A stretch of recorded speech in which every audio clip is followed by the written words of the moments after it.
देखिए, वीजा के बाद पहला काम आता है टिकट बुकिंग। तो आप अपनी टिकट बुक करिए। जैसे टिकट बुक हो जाती है उसके बाद में आपको ग्रीन हेल्थ कोड लेना है। तो ग्रीन हेल्थ कोड लेने के लिए आपको एक एग्जांपल देता हूँ। फॉर एग्जांपल, शाम को 6:30 पे आपकी फ्लाइट है 7 तारीख को। तो 7 तारीख को 6:30 पे फ्लाइट है, इसका मतलब आपको 2 दिन पहले, 48 घंटे पहले जो 6:30 हो रहा है, मतलब 7 तारीख से 2 दिन पहले आता है 5 तारीख को।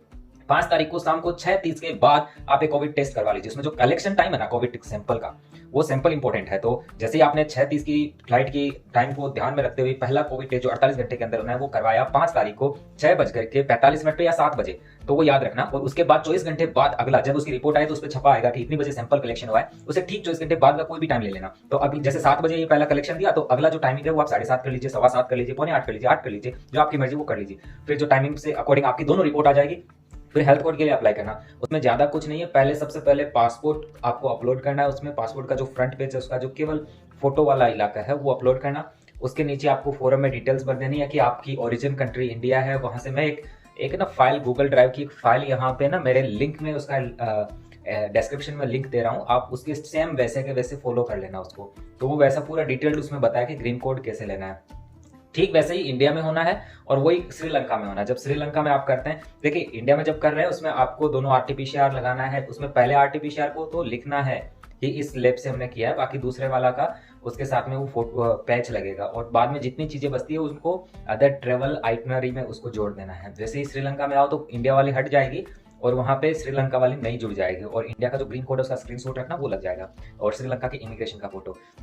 एक चीज है कि आप जैसे उसके बाद श्रीलंका इसके यहाँ पे आते हो एयरपोर्ट पे, तो आपको फ्लाइट टिकट मिलने के बाद एक मिनी प्रोग्राम है जो एंट्री एंड एग्जिट करने का, कस्टम का वो कोड होता है चाइना में। तो आपको वो फॉर्म भर देना है। आप काफी लोगों ने मुझे वीचेट किया तो मैं उनको फॉरवर्ड किया है। बाकी आप लोग भी मुझे जो वीडियो जब भी देखे, मुझे मेरा वीचेट मैंने यहाँ डाल दिया है, उस पर आप कॉन्टेक्ट करिए, मैं आपको वो मिनी प्रोग्राम भेज दूंगा।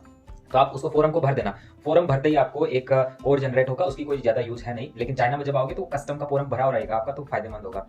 बाकी जो ट्रेवल का टाइम है, श्रीलंकन एयरवेज वाले आपको खाना देंगे मगर खाने नहीं देंगे, इसलिए बेहतर होगा कि आप होटल से खाना खा के चले या एयरपोर्ट पे आप खाना खा लीजिए। अपने साथ कुछ सामान लेके आ सकते हैं। श्रीलंका का जो एयरपोर्ट है वहां से आप ड्यूटी फ्री से दारू खरीद सकते हैं, वाइन खरीद सकते हैं, बियर विस्की जो आपको खरीदना खरीद सकते हैं, आप अपने साथ ला सकते हैं। श्रीलंकन एयरपोर्ट पे आपको कोई कुछ नहीं मना करेगा, और चाइना वाले तो यहाँ आपको कोई देखेगा भी नहीं, आपसे 20 फीट दूरी खड़े रहेंगे। उसके बाद में आता है जैसे ही आप श्रीलंका से निकलोगे एयरपोर्ट में कोई ज्यादा जांच पहचान ऐसा कुछ होगा नहीं, लेकिन उसी लाइन में खड़े होना जिसमें कम से कम भीड़ हो और सामने वाला काउंटर चल रहा हो। अदरवाइज क्या होगा, आप काउंटर पे खड़े रहेंगे लेकिन सामने बंदा नहीं आएगा। जो काउंटर कंटिन्यू चल रहा है उसी में लाइन में खड़े होना। और जैसे ही आप ग्वांगझो पहुंचते हैं तो यहाँ पे आपको उतरते ही एक लाइन से साइड में कुछ मशीनें लगी है, मशीनों में आपको पासपोर्ट रखना है। पासपोर्ट रखते ही वहां पे एंट्री और एग्जिट का पूछेगा। तो आपने जैसे पहले फॉर्म्स डिक्लेयर कर रखा है तो उनके पास इंफॉर्मेशन रहती है, आपको बस एंट्री या एग्जिट में टिक करना और वो पासपोर्ट स्कैन करेगा, फिर एक कोड जनरेट होगा। वो कोड आपके पासपोर्ट के पीछे चिपक जाएगा। ये जैसे मेरा पासपोर्ट है इसके पीछे ये कोड चिपका दिया गया है, ऐसा आपको कोड मिलेगा। वो कोड आपके पासपोर्ट पे चिपक जाएगा, फिर आपके इसी कोड से सारा काम होगा। जैसे आप आगे भेजेंगे आपको, तो आप नीचे आएंगे, नीचे आने के बाद कहेंगे आगे जाओ, वहाँ 18 काउंटर है कोविड टेस्टिंग के। तो जैसे आप आते हैं उनमें से एक काउंटर पे आपको भेज देंगे, उस पर आप जाइए, अपना कोविड का जांच कराइए, अपने कोड को स्कैन कराइए तो आपका नाम उस पर लिख दिया जाएगा। फिर आप आगे आइए, इमिग्रेशन का फॉर्म भरिए, और इमिग्रेशन वाला जो वहाँ पे ऑफिसर बैठा है वो अपने हाथ की फिंगर्स लेगा और आपका चेहरा देखेगा और स्टैम्प कर देगा। उसके बाद में आप आइए और बाहर आइए। बाहर का मतलब है जो आगे आपका असेंबल एरिया है, वहां जैसे एक बस के लोग इकट्ठे हो जाएंगे, फिर आपका ये पासपोर्ट वाला कोड स्कैन करेंगे। जो वहां पे ना ग्लास का मिरर वो बाउंड्री बना है, उसकी दूसरी तरफ से ग्लास के कुछ लोग बैठे रहते हैं, वो वहीं से आपका कोड स्कैन करेंगे और फिर आपको आगे भेजते रहेंगे। तो सबको गाड़ी में बस में बिठाएंगे और फिर बस से एक क्वारंटाइन होटल में ले आते हैं। तो जिस क्वारंटाइन होटल में मैं हूँ इसका नाम है बायोसेफ्टी इंडस्ट्रियल पार्क। तो ये ग्वांगझो में ही है। यहाँ हमें लाए, बहुत अच्छी जगह है। अगर आपको यहाँ का लोकेशन मिलता है तो आप जरूर आइए यहाँ पे। लेकिन कुछ लोग बच्चों के साथ ट्रैवल करते हैं, तो मैं बता दूं कि जो 10 साल तक के बच्चे होते हैं या 10-12 साल के, इतना जो छोटी उम्र के बच्चे होते हैं, उनको मम्मी पापा के साथ रहने दिया जाता है। और कई लोग फैमिली में ट्रैवल करते हैं, तो आप अगर उनसे रिक्वेस्ट करते हैं तो आपको एक रूम में ही 4-5 को रखने की भी परमिशन दे देते हैं। लेकिन उसमें वो थोड़ा टाइम लेता है कि हम बात करते हैं, ये करते हैं, लेकिन आप आके रिक्वेस्ट जरूर करना। और किसी के जैसे 2 बच्चे मम्मी पापा ऐसे हैं, बच्चा एक बड़ा है, तो एक बच्चा मम्मी के पास रह जाओ, एक पापा के साथ रह सकता है, ऐसा है। जैसे आप यहाँ आते हो तो आते ही आपको नीचे उतरते ही आपका पूरा सामान सैनिटाइज करेंगे, उस पर स्प्रे करेंगे और फिर आपको एक कोड देंगे, जैसे मैं दिखाता हूँ।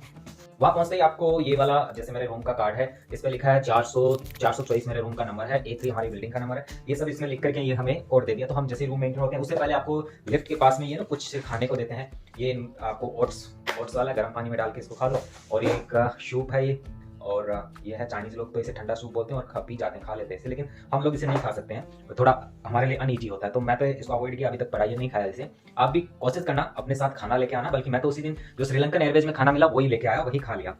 अंदर आपने भी कोई तकलीफ नहीं हुआ। यहाँ का जो चार्जेज है वो मैं आपको बता दूं, इस जो बायोसेफ्टी इंडस्ट्रियल पार्क करके जो अपार्टमेंट है, इनका चार्ज है 480 RMB, 480 RMB पर नाइट। सो मैं यहाँ 10 डेज के लिए रहूंगा, तो मैंने 4800 जो RMB है वो पे किया है। तो इंडिया के लगभग 61,000 रुपए बनते हैं ये। तो अप्रॉक्स 61,000 रुपए मैंने यहाँ पे पे किया है 10 दिन के क्वारंटाइन के लिए। कुछ फॉर्मेलिटीज होती है अंदर आने के बाद, वो मैं बता देता हूँ। देखिए ये बहुत सारे चाइनीज में लिखे हुए पेपर्स हैं, इन पे क्या लिखा है, इन पे लिखा है कि इस अपार्टमेंट का एड्रेस क्या है, ये सब चीजें, और आपके क्या रूल्स है, आपको बाहर नहीं जाना, खिड़की नहीं खोलनी, अगर कोई दिक्कत होती है तो आप कौन से मेडिकल टीम को करना है, तो आप 24 घंटे अवेलेबल है, इन नंबरों पे कांटेक्ट करो। होटल टीम को करना है तो वो भी 24 घंटे इसको कांटेक्ट करो। ऐसे करके मोबाइल नंबर डाले हुए हैं, साथ में आपको होटल का एड्रेस लिखा हुआ है कि आपको ये होटल का एड्रेस है, अगर किसी को अर्जेंट नीड पे या कुछ चीज चाहिए, बहुत ज्यादा इमरजेंसी में चाहिए, तो आप यहाँ से कांटेक्ट कर सकते हैं। ये जो 4 कोड मिलते हैं इसके बारे में मैं आपको बता दूं। नंबर 1 का कोड है वो बस ऐसे ही है कि आपकी प्रेजेंस का पता चलता है, इसको जस्ट स्कैन करो, इसमें नाम लिखो, अपना मोबाइल नंबर लिखो, पासपोर्ट नंबर लिखो, दैट्स ऑल, खत्म हो गया। नंबर 2 का है, इसमें लगभग आपको 30 के करीबन सवाल पूछते हैं, जिसमें आपकी हेल्थ के संबंध में पूछते हैं कि आपको नींद कैसी आती है, कितनी बार सोए। 10 क्वेश्चन तो लगभग नींद के ही है इसमें पूरे, कि नींद से संबंधित घुमा फिरा के वही बात पूछते हैं। एक क्वेश्चन आता है कि आप पिछले 14 दिनों में इंडिया गए हो या अफ्रीका गए हो। फिर एक क्वेश्चन आता है कि आप 14 दिनों में किसी इंडियन या अफ्रीकन के संपर्क में आए हो, तो ये इनका ये कोड है, इसमें आता है। फिर हेल्थ से संबंधित है कि आपको कोई फीवर वगैरह ये सब चीजें बीमारियां है क्या या नहीं है, तो उसमें नो नो नो नो करके भरना होता है। लगभग में तो नो ही आता है। बाकी ये जो नंबर 3 का जो है, इसमें A3 लिखा दिख रहा है, ये मेरी बिल्डिंग का नाम है, तो ये कोड है, ये यहाँ के रिसेप्शन का है। और नंबर 4 का जो है, इस पे क्या होता है, थोड़ा कॉम्प्लिकेटेड है। नंबर 4 पे आपको एक जो इनका हेल्थ कोड है वो यहाँ पे होगा। सो हेल्थ कोड लेने के लिए आपको क्या करना है, इसको स्कैन करना है, फिर एक डायलॉग बॉक्स खुलेगा, उसमें आपको लेफ्ट साइड का ऑप्शन चूज करना है। लेफ्ट साइड का करते ही सारे हट जाएंगे और नई विंडो खुलेगी, उसमें GHC करके है, उसको सेलेक्ट करना, और फिर आप उसमें अपना नॉर्मल डिटेल भरना, और वहां से आप लैंग्वेज भी सेलेक्ट कर सकते हैं। मैं कुछ फोटोज यहाँ पे शेयर भी कर रहा हूँ, आप इनके थ्रू जाकर के भी कर सकते हैं। और फिर अपनी डिटेल्स डालना। अगर आपके पास कोई इंडियन सिम या चाइनीज सिम चल रहा है तो उसका नंबर डाल के OTP ले लीजिए, या किसी इंडिया में फोन करिए किसी को, तो वहाँ पे आपको OTP बता देगा, वो OTP डाल करके आप उसमें लॉगिन हो जाइए। तो ये आपको एक हेल्थ कोड दे देगा जो कभी रेड रहेगा, कभी ग्रीन हो जाएगा। तो ये बेसिकली आपकी सारी जो कोविड की टेस्टिंग होती है उसका उसमें सारा रिकॉर्ड होता है। जब वो कोड जनरेट हो जाता है तो आपको उसमें आप अपनी टेस्टिंग की रिपोर्ट भी देख सकते हैं, किस टाइम कौन सी रिपोर्टिंग हुई। हम लोग यहाँ पे हैं तब से लेके पर डे हमारा मॉर्निंग में कोविड की जांच होती है और आरटीपीसीआर होता है, साथ में 2 बार दिन में टेम्परेचर चेक होता है। इसके अलावा 3 बार खाना आता है, मॉर्निंग में ब्रेकफास्ट आता है, लंच और डिनर सब आता है। आज हमारा यहाँ मून केक फेस्टिवल है, तो मून केक फेस्टिवल के लिए अलग से इन्होंने गिफ्ट भी भेजा है, जिसमें मून केक है, चॉकलेट्स है, थोड़े से अंगूर भेजे हैं और 2 राइस केक भी भेजे हैं। तो ऐसे करके बाकी आपको लंच और डिनर की मैं कहानी बता देता हूँ। इनका नॉन वेज खाना उतना अच्छा नहीं है, तो आप कोशिश करना वेज खाना प्रीफर करिए, और कोशिश करिए इंडिया से आप नमकीन और ऐसी कुछ मिली जुली चीज ले आइए जो आप यहाँ पे चावल में मिला के खाएंगे तो आपको एक अलग टेस्ट के साथ मिलेगा। घर से नमक जरूर ले आना, क्योंकि यहाँ नमक का नहीं मिलता है, क्योंकि शुगर तो है, आपको चाय और शुगर और कॉफी तो मिलेगी रूम में, लेकिन बाकी सब चीजें नहीं मिलेगी। रूम का व्यू है वो मैंने पिछले वीडियो में दिखाया, तो इसमें बहुत लंबा वीडियो होगा, तो उससे बेहतर है कि मैं ये वीडियो छोटा ही बनाऊं। बाकी बहुत सारे कुछ लोगों के डाउट्स है, तो मैं नेक्स्ट वीडियो में कवर करने की कोशिश करूंगा कि यहाँ पे और क्या चीजें। 7 तारीख को हम आए थे, 17 को हमें रिलीज करेंगे, 8 बजे हम इंटरव्यू थे, 8 बजे 17 को ये हमें आउट करेंगे। यहाँ से हमें खुद अपनी कार या टैक्सी करके अपनी गंतव्य पे जाना है। अगर हम 7 तारीख को आके यहाँ पे 7 डे का क्वारंटाइन करते हैं, तो आप जहाँ जा रहे हैं उस डेस्टिनेशन से गाड़ी आएगी आपकी सोसाइटी और पुलिस स्टेशन से, वो कॉन्टेक्ट करेंगे और वो आपको यहाँ से ले जाके सीधा घर में ले जाके बंद कर देंगे।